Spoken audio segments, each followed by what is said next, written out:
أشهد أن لا إله إلا الله وحده لا شريك له وأشهد أن محمدًا عبده ورسوله أما بعد فأعوذ بالله من الشيطان الرجيم بسم الله الرحمن الرحيم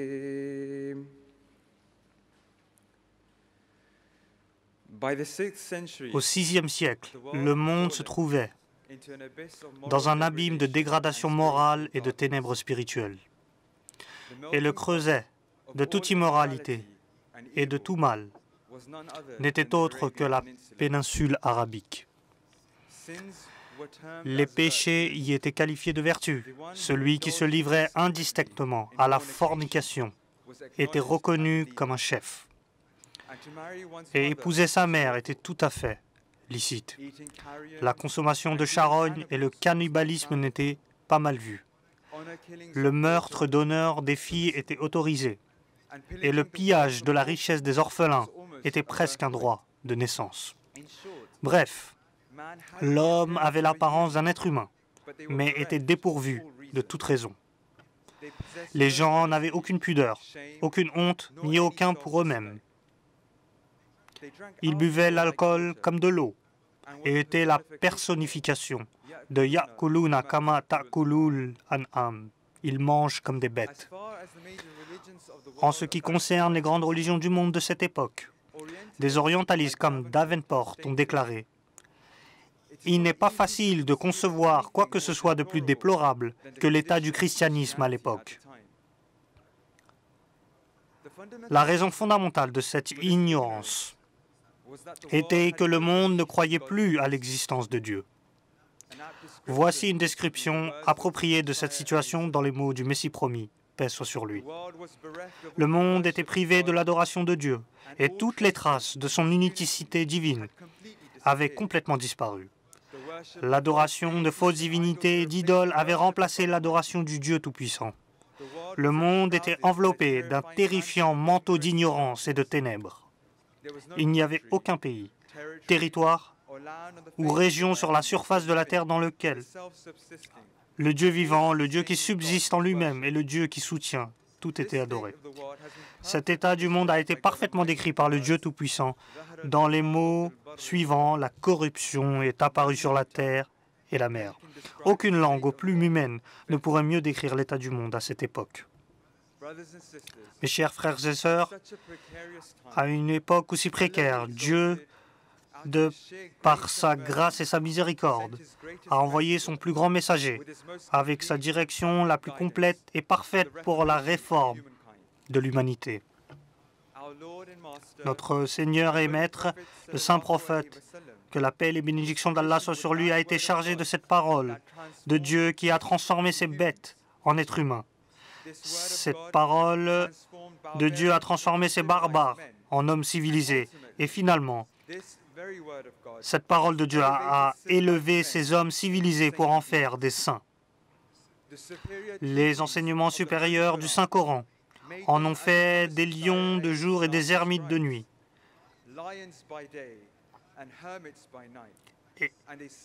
Et ils nous ont servi d'étoiles directrices de la foi.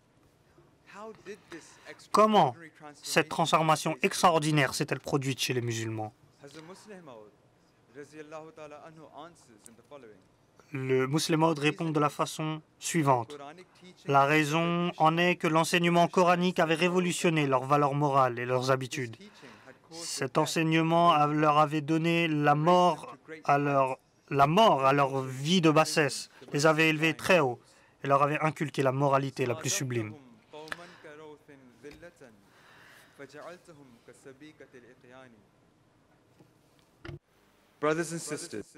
Mes chers frères et sœurs,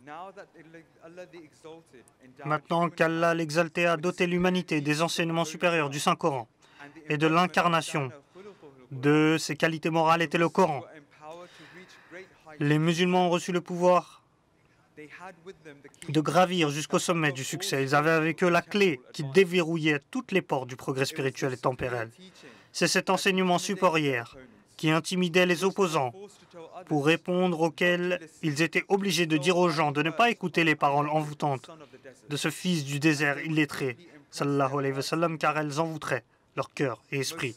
Très certainement, l'Arabie est tombée sous le charme de ces magnifiques paroles et enseignements.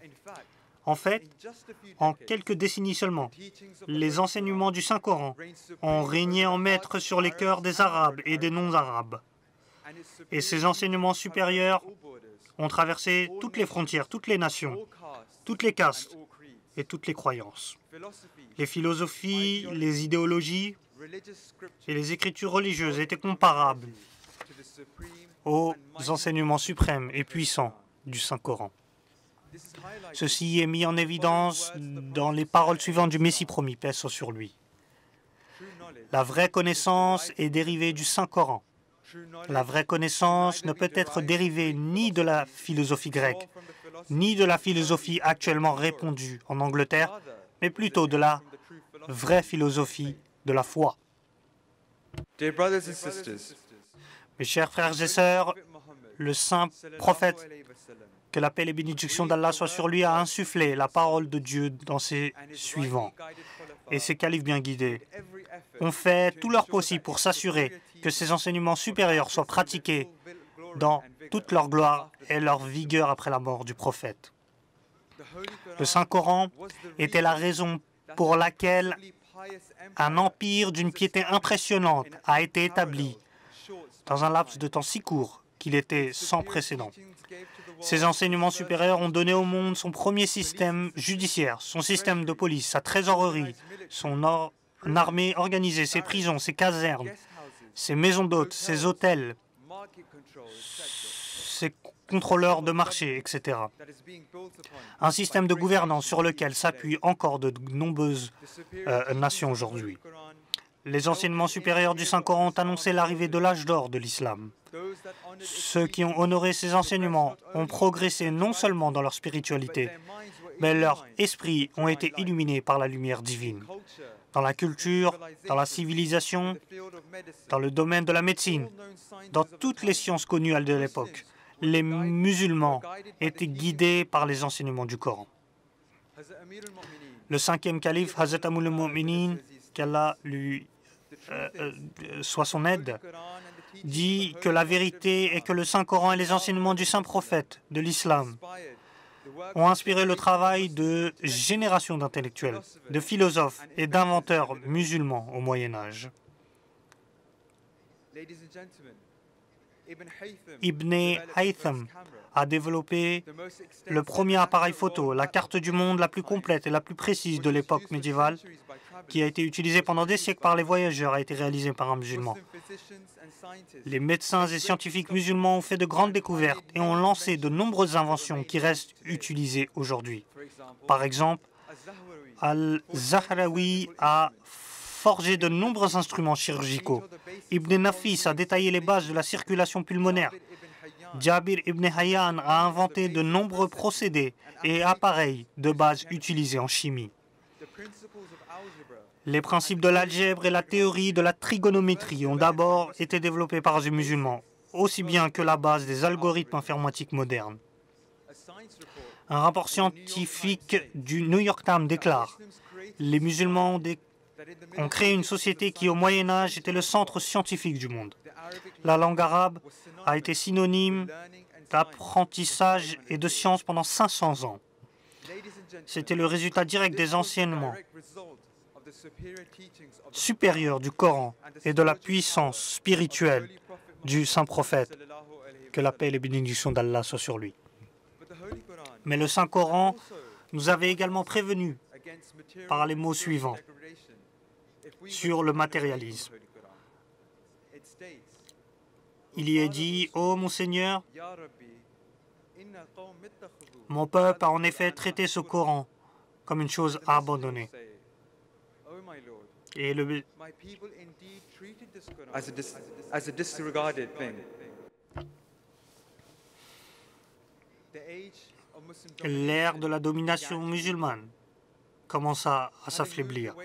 Après s'être éloigné du Dieu Tout-Puissant et de ses enseignements, les musulmans qui avaient auparavant dirigé le monde en théologie, en sciences et en recherche sont entrés dans une ère de décadence intellectuelle, de déclin moral et de ténèbres spirituelles. Le plus grand empire que le monde ait jamais vu fut bientôt divisé en petits États impuissants. Les tentations et les luxes mondains les avaient éloignés des enseignements du Saint-Coran. Et ils ont enveloppé ce livre d'Allah dans des linceuls de tissus coûteux, les dépliant rarement pour méditer sur ces informations et ces vérités profondes. Au cours de l'âge des ténèbres qui s'abattit sur les musulmans, Al-Fa'ij al-Awaj, la Ummah du prophète s'est divisée en 72 sectes. Ce livre saint, malheureusement, est devenu une chose rejetée. Des versets du Coran ont été déclarés abrogés et l'enseignement suprême de l'unicité de Dieu a été une fois de plus éclipsé par l'influence d'autres religions. Ces paroles prophétiques du temps viendra pour l'humanité où il ne restera de l'islam que son nom.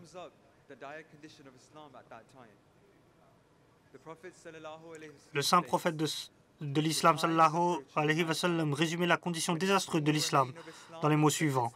Le temps viendra pour l'humanité où il ne restera de l'islam que son nom. Il ne restera du Coran que ses paroles. Leurs mosquées seront peuplées, mais dépourvues de direction. Leurs savants seront les pires de la création, sous le voûte du ciel. Mes chers frères et sœurs, nous entrons à présent dans le 19e siècle pour trouver les musulmans dans un état d'impuissance totale. Le monde a vu que les musulmans étaient désunis. Les opposants en ont profité et ont publié des millions de livres contre l'islam, le Saint-Coran et le Saint-Prophète sallallahu alayhi wa sallam. 2 millions de musulmans, influencés par les allégations des autres, sont devenus faibles dans leur foi. En conséquence, ils ont abandonné leurs enseignements supérieurs et ont accepté le christianisme. Ils ont choisi des idoles plutôt que le Dieu de l'islam. Même certains dirigeants musulmans s'étaient excusés de leur religion. Des gens comme Sir Sayyid Ahmed, qui est décrit comme un homme pragmatique, un réformateur islamique, ne se sont pas concentrés sur l'inculcation des enseignements du Coran à la prochaine génération de musulmans, considérant plutôt que leur succès résidait dans les sciences occidentales. Rahmatullah Kairanvi, Sayyid Amir Ali, Abdullah Quilliam, ils se sont tous efforcés de défendre l'islam contre les assauts du monde, mais aucun n'a pu déclencher la réforme spirituelle nécessaire à la renaissance de l'islam. Leur objectif principal était d'occidentaliser l'approche musulmane et, à leur avis, de rendre les enseignements coraniques acceptables et agréables pour l'Occident.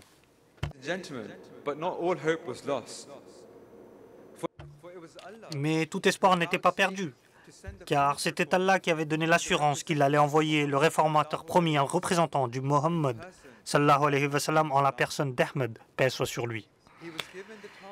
Il lui fut confié la tâche de ramener au monde la foi des Pléiades. Il était chargé de restaurer l'âge d'or de l'islam. Parmi ses nombreux devoirs, Allah avait confié au Messie promis, paix soit sur lui, la tâche d'enseigner le Saint-Coran et sa sagesse. Il a annoncé au monde que chaque fois que l'islam est confronté à un nouveau défi ou à un problème contemporain, l'instrument tranchant et efficace qui est immédiatement à portée de main est le Saint-Coran. Dans la même veine, chaque fois qu'une vague de pensée philosophique s'est élevée contre ses enseignements supérieurs, le Coran l'a détruite. Hazrat Ahmed, paix soit sur lui, écrit « Ceux qui honorent le Coran seront honorés au ciel aujourd'hui. Il n'y a aucun livre sur la face de la terre pour l'humanité, à l'exception du Saint-Coran. » Dans le sillage de l'Europe post-lumière, désormais prospère après la révolution industrielle, la religion et le progrès scientifique semblent être en désaccord. Les écritures religieuses, outre le Saint-Coran, ne pouvaient pas concilier les deux. C'était le début d'une ère où les questions ne pouvaient pas être simplement répondues parce que c'est ainsi. C'était le Messie promis, paix soit sur lui, qui dit Tout individu qui lit le Saint-Coran avec la moindre compréhension et réflexion se rendra compte que toute forme de philosophie et toutes les sciences ne valent rien en comparaison. Il a laissé loin derrière chaque sage et philosophe. Le Messie promis, paix soit sur lui, et ses califes ont exposé les vérités les plus profondes du Saint-Coran. Ils ont déclaré maintes et maintes fois que l'auteur du Coran est en fait l'architecte de l'univers. Il se révèle à travers ses œuvres et aussi à travers sa parole. Ces avancées et découvertes scientifiques modernes ne sont là que pour nous ramener à lui. Saint-Coran indiquait en quelques mots de telles vérités scientifiques il y a plus d'un millénaire qui ne sont découvertes qu'aujourd'hui. Les enseignements supérieurs du Coran détaillent la théorie du Big Bang. Le Coran parle de l'expansion de l'univers, mais aussi le concept de la vie extraterrestre. Il a démontré avec éloquence la science de l'embryologie. Il dépeint la vérité sur la géologie, la criminologie, l'archéologie, etc. À cause de cela, Dieu Tout-Puissant a dit à l'humanité que ces découvertes de l'ère moderne ne devraient pas être des raisons pour nous de nous éloigner de lui, mais pour nous aider à servir de gestionnaires nous dirigeant vers son être exalté. Le Messie promis, paix soit sur lui, déclare « Ma conviction est que plus les sciences naturelles progressent et se manifestent pratiquement, plus la grandeur du Saint-Coran deviendra claire pour le monde. » Hazrat Amir al-Mu'minin, le 5e calife, que Dieu soit son aide, déclare « Ce qui suit aux scientifiques et chercheurs musulmans Ahmadis, chaque découverte et chaque développement servira de preuve supplémentaire de la véracité des enseignements du Saint-Coran et de l'existence du Dieu unique. Certes, le Saint-Coran ne recule pas devant la science et ne décourage pas ses disciples d'étudier. Bien au contraire, le Saint-Coran demande aux croyants d'explorer, d'étudier, d'utiliser leur intellect et leurs facultés données par Dieu. En effet, ceux qui s'efforcent de faire progresser la connaissance humaine au profit de l'humanité récolteront les récompenses d'Allah, le Tout-Puissant, pour leurs efforts.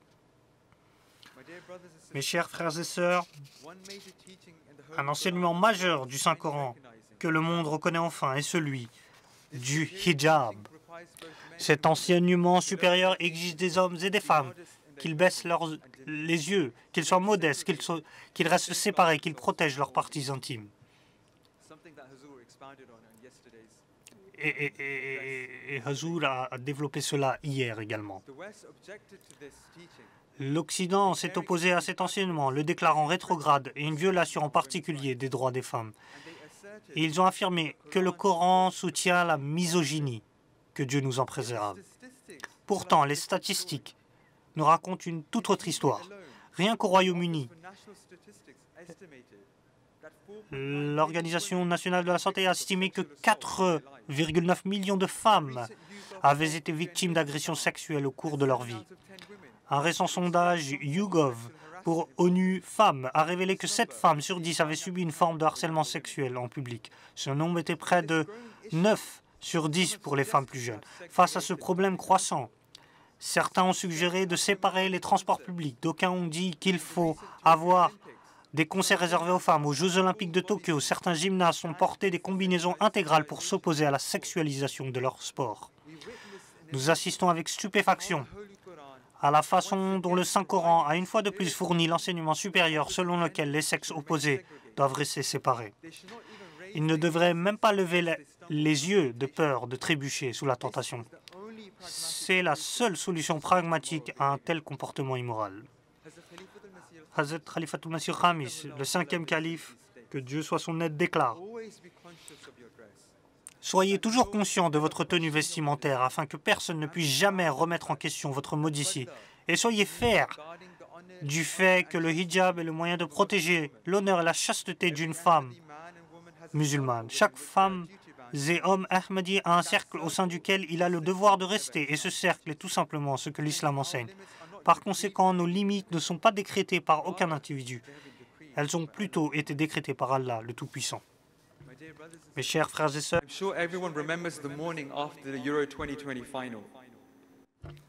Je suis sûr que tout le monde se souviendra du lendemain de la finale de la Coupe d'Europe 2020. Les médias et les réseaux sociaux faisaient des reportages sur les scènes de supporters, perdant le contrôle de leur sens. Je suis tombé sur un article intéressant et stimulant de The Economist intitulé « La violence domestique augmente après la fin d'un match de football ». Le résumé étant que l'alcool a joué un rôle majeur dans le lien entre le sport et les abus. Une étude portant sur 195 pays entre 1990 et 2016, la plus grande du genre, publiée dans la revue médicale de Lancet, a conclu que la consommation d'alcool, quelle que soit la quantité, entraîne une perte de santé dans toutes les populations. Bien que nous ayons trouvé des effets protecteurs, ces effets ont été annulés lorsque les risques globaux pour la santé étaient pris en compte, notamment en raison de la forte association entre la consommation d'alcool et le risque de cancer, de blessures et de maladies transmissibles. Cette étude prouve l'enseignement supérieur du Saint-Coran que nous avons reçu il y a plus de 14 siècles. Concernant le jeu et l'alcool, le Coran dit « Dans les deux cas, il y a un grand péché et aussi des avantages pour les hommes, mais leur péché est plus grand que leurs avantages. » Les lendemains de la finale de la Coupe d'Europe ont permis au racisme de relever également sa vilaine tête. Les joueurs qui avaient réuni la nation la veille ont été vilipendés pour la couleur de leur peau. Juste un an auparavant, le meurtre d'un homme noir aux États-Unis avait déclenché de grandes protestations à travers le monde exigeant justice pour leur vie noire, mais il est clair que ce mouvement a eu très peu d'impact, car le racisme est toujours manifestement affiché. Cependant, depuis le tout début, l'enseignement supérieur du Saint-Coran a appelé à l'émancipation de ceux qui ont été subjugués et opprimés. Allah dit à plusieurs reprises dans son livre, « Il a créé l'humanité à partir d'une seule âme. » Nos enseignements nous ont appris qu'aucun noir n'est supérieur à un blanc. Ni un blanc est-il supérieur à un noir. Le monde se concentre sur le champ Black Lives Matter ou All Lives Matter, sans grand succès, ne faisant qu'approfondir les fossés de la division. Or, nos enseignements supérieurs sont expliqués par notre calife, Hazrat Amir al-Mu'minin, qu'Allah soit son aide, qui se concentre uniquement sur les solutions aux problèmes de l'humanité, selon les enseignements du Coran. Il a inventé pour nous les slogans universels de « Innocent Lives Matter » et « Supremacy of Justice ». Hazuri Akdas a dit le terme « Innocent Lives Matter » signifie que tuer une personne innocente s'apparente au meurtre de toute l'humanité. Cela ne signifie pas que ceux qui commettent de crimes de faible ampleur ou qui peuvent être forcés à l'erreur en raison des circonstances dans lesquelles ils ont grandi, où ils ont été privés d'opportunités et de justice, ne sont pas considérés comme innocents. En fait, s'ils sont forcés de commettre de tels crimes pour nourrir leur famille ou pour exister, alors ils sont en fait innocents. Les seules personnes qui ne sont pas innocentes sont celles qui ont le pouvoir ou la richesse et l'utilisent pour persécuter, brutaliser et commettre des graves injustices privant les gens de leurs droits. La définition même de quelqu'un qui n'est pas innocent est qu'il viole le caractère sacré de la vie. Et un excellent exemple en est un membre des forces de l'ordre qui abuse de son pouvoir pour placer impitoyablement son genou sur le cou d'un homme et refuse de la retirer pendant près de 9 minutes alors même que l'homme, sans défense, répète « je ne peux pas respirer ». Le terme « suprématie de la justice » s'inspire des enseignements du Coran, selon lequel la justice est primordiale. Par conséquent, ce terme rejette et réfute l'information de ceux qui considèrent que la race blanche a la suprématie. Au contraire, c'est la justice qui est suprême. Mes chers frères et sœurs en islam, quel que soit le défi auquel le monde sera confronté à l'avenir, les enseignements supérieurs du Saint-Coran auront toujours la réponse. Le Saint-Coran présente une perspective unique. Le Saint-Coran est Al-Aziz et Al-Azim, le puissant et le grand, qui fait tomber les grands intellectuels et les philosophes dans une prosternation, qui brise les égos et inculque la peur aux hommes les plus puissants. c'est Al-Majid et Al-Karim, le noble, qui accorde à l'homme la dignité et l'honneur dans ses quêtes vertueuses. Il est Al-Mubarak, le béni, qui apporte la bonne nouvelle aux hommes et l'aide à vivre une vie de plénitude et d'abondance. Il est Al-Burhan, qui présente des arguments et des preuves claires.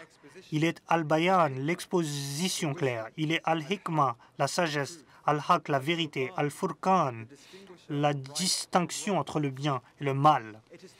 C'est à travers les paroles du Saint-Coran que nous pouvons nous doter de la connaissance qui réfutera toute allégation ou attaque qui nous sera lancée.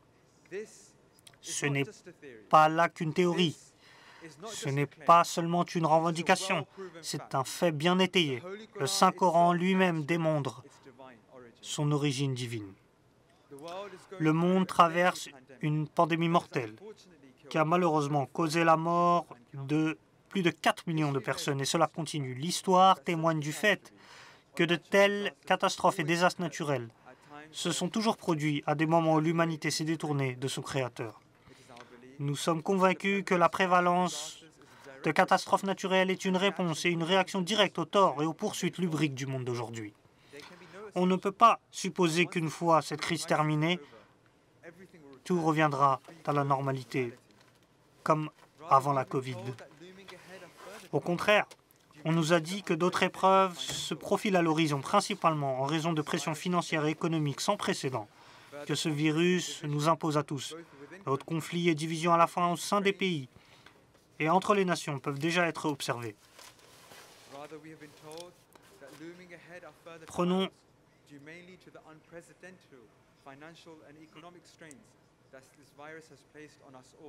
l'exemple des drames, des problèmes économiques et financiers qui se sont abattus sur nous tous. Prenez l'exemple de la nationalisation des vaccins. Toutes ces nations se battent pour être les premiers à avoir accès aux vaccins. C'est pour cela que le 5e calife a longuement parlé de l'enseignement coranique de justice. Il a répété à maintes reprises que pour que l'humanité puisse revenir à la paix personnelle, sociale, nationale et internationale, nous devons veiller à ce que la justice et l'équité prévalent et que les nations défavorisées aient des chances égales. Hazur a écrit les mots suivants aux dirigeants mondiaux. Votre gouvernement devrait s'efforcer d'assurer la paix et la sécurité de la société, à la fois dans votre pays et à un niveau international. Je vous demande sincèrement de respecter les exigences de justice et d'intégrité en cherchant à respecter les droits de votre propre peuple et de toutes les autres nations. Mesdames et messieurs, la pandémie a entraîné davantage de problèmes liés à la santé mentale et au bien-être. Cette question a également été traitée avec le Saint-Coran. Hazur déclare dans le passé et parfois encore aujourd'hui, les gens supportaient souvent stoïquement leurs angoisses et s'abstenaient de pleurer, ce qui à leur tour avait un effet négatif sur eux. On a donc conseillé à ces personnes de pleurer pour libérer leur chagrin.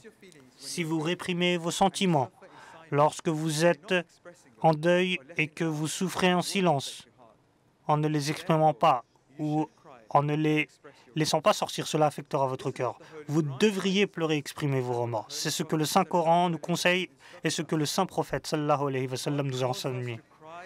Dieu nous dit de pleurer et de pleurer devant lui. Oui, c'est dans le souvenir de Dieu que les cœurs trouvent le réconfort, comme il est dit dans le Saint-Coran. Par conséquent, il nous faut tout exprimer devant Allah. Lorsque votre prière est acceptée, elle procure une grande satisfaction et un grand soulagement. Mes chers frères et sœurs, ce sont les enseignements supérieurs du Saint-Coran qui peuvent nous sauver, nous et nos générations futures, des périls et des immoralités de ce monde. Ce sont les enseignements supérieurs du Saint-Coran qui peuvent apporter pour nous et nos générations futures le succès, le triomphe. C'est ce livre même qui peut nous élever à de grandes hauteurs spirituelles. Par conséquent, tenez fermement à ce message d'Allah et attachez-vous à celui qui passe jours et nuits à répandre ces enseignements. Permettez-moi de conclure avec les paroles de l'imam de l'époque, le Messie promis et le Mahdi, paix soit sur lui. Il dit dans son livre L'Arche de Noé, « Je vous le dis en vérité, quiconque ignore ne serait-ce qu'une petite injonction des 700 commandements du Coran se ferme la porte du salut. Les voies du salut véritable et parfait ont été ouvertes par le Coran, et tout le reste est son reflet. Par conséquent, étudiez le Coran avec une profonde contemplation et tenez-le très cher. Aimez-le plus que toute autre chose. Dieu m'a dit, tout bien est contenu dans le Coran. Et c'est cela la vérité. Ayez pitié de ceux qui favorisent autre chose. La source de toute votre prospérité et de votre salut réside dans le Coran. Il n'y a pas de besoin religieux chez vous qui ne soit satisfait par cela. Le jour du jugement, le Coran confirmera ou infirmera votre foi. Il n'y a pas d'autre livre sous le ciel que le Coran qui puisse vous guider directement. Dieu a été très bienfaisant envers vous en ce qu'il vous a accordé un livre comme le Coran. Par conséquent, appréciez cette faveur qui vous a été accordée. C'est une faveur des plus précieuses. C'est une grande richesse. Si le Coran n'avait pas été révélé, le monde entier n'aurait été rien de plus qu'un seul morceau de chair à moitié formé. Le Coran est un livre en contraste avec lequel toutes les autres directives ne valent rien. Le Coran peut purifier une personne en une semaine tant qu'il est suivi dans la lettre et l'esprit. Le Coran peut vous faire aimer les prophètes tant que vous ne le fuyez pas vous-même.